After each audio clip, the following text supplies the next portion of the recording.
Okay, so now that we have sewn both of our side seams, we're going to go over to our iron and we are just going to press that seam down. Remember your iron sewing safety. Your hands are away from the iron because it's very hot. Okay, so we're going to press both of our seams open and flat. Go. So now that we've pressed our side seam open, we are in step 4. So it says to keep elastic from getting stuck in the seam allowance as it's inserted, use fusible web or machine basting to anchor them to garment within the casing area. Be sure to remove basting after casing is finished. Okay, so if you happen to have fusible web, you can just place the fusible web underneath each seam and that just anchors it down. But if you only have the machine, we are going to do the basting. So the basting stitch is one that we have in our vocabulary for sewing and fashion. So how you set the machine up for a basting stitch. So remember, the basting stitch is a long temporary stitch and it's meant to be removed. So we are going to go over, actually, I'm going to go back. I'm going to reset for a second. Okay, so we are going to go over to our stitch length.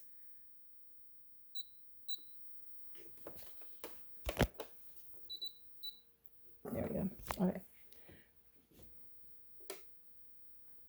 Okay, so we're going to go over to our stitch length. So this wiggly line right here, we're going to push that. And we want our stitch length to be the highest that it can be. So I'm going to put it on to 5. And the stitch width, I'm going to put it 3. So I'm going to show you what the basting stitch.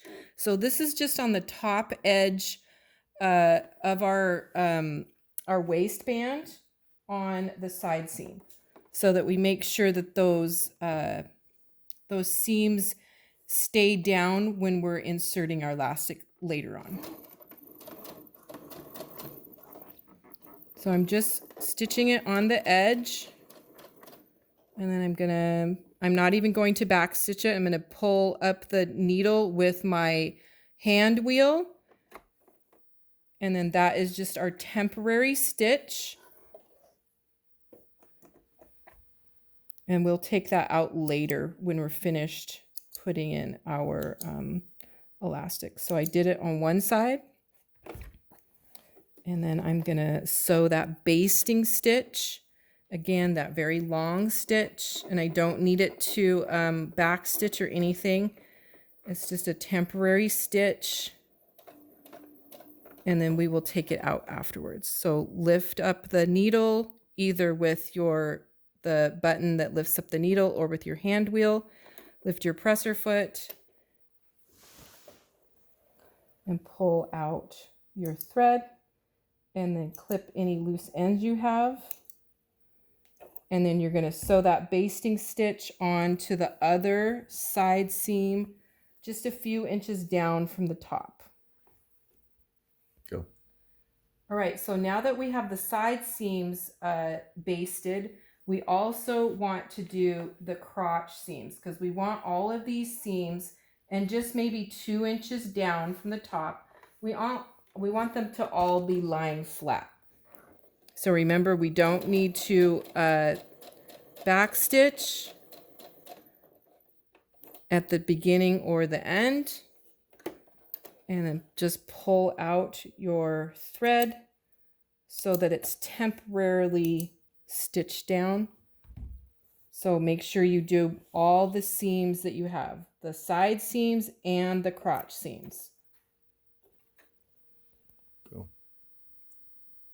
All right, so now we are to step 5, and we are going to be creating the casing for our elastic. And remember, a casing is just the fabric folded down so it makes a tube or a channel so that your elastic can go inside of it. Okay, so here's the directions.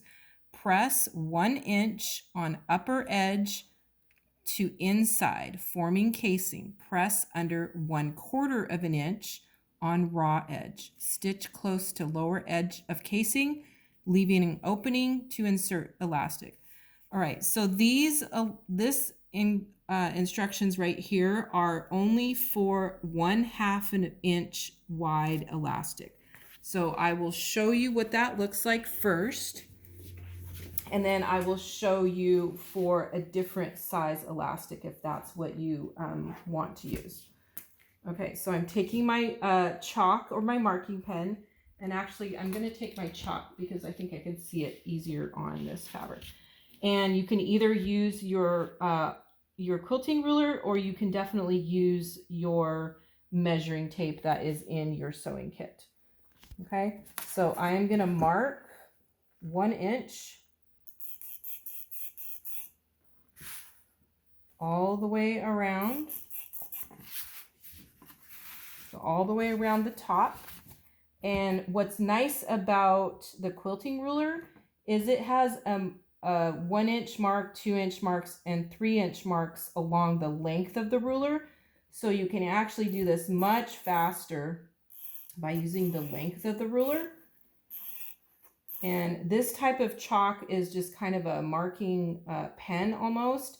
And anytime you do mark something, you want it to be at a bit of an angle when you're marking it, not parallel, not straight up and down. Okay. I'm going to go all the way along the top, 1 inch.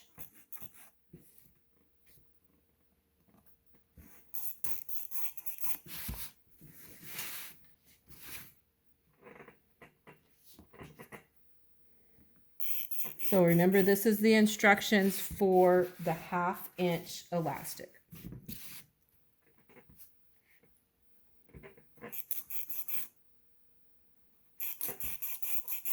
Okay, and now I'm going to mark 1/4 of an inch. So it said to fold it 1 inch, so I have to have that marking before I fold it. And now from the raw edge, I want to mark in 1/4 of an inch.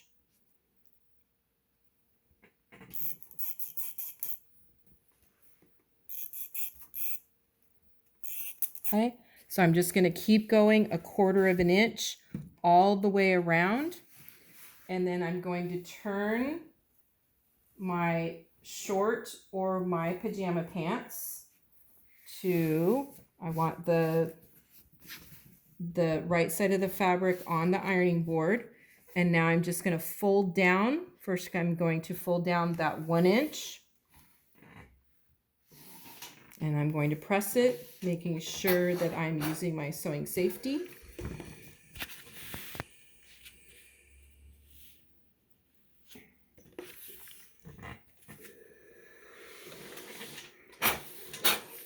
And then after I'm all the way around, then I'm going to fold under that 1/4 of an inch. Actually, I'm going to unfold it first. It'll be easier. And I'm just going to press down that 1/4 of an inch all the way around. So this is what it will look like.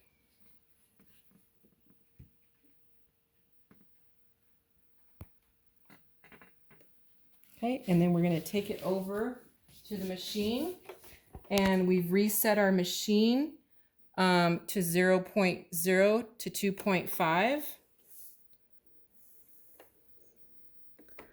And then we're just going to stitch right on the edge, making sure you're back stitching.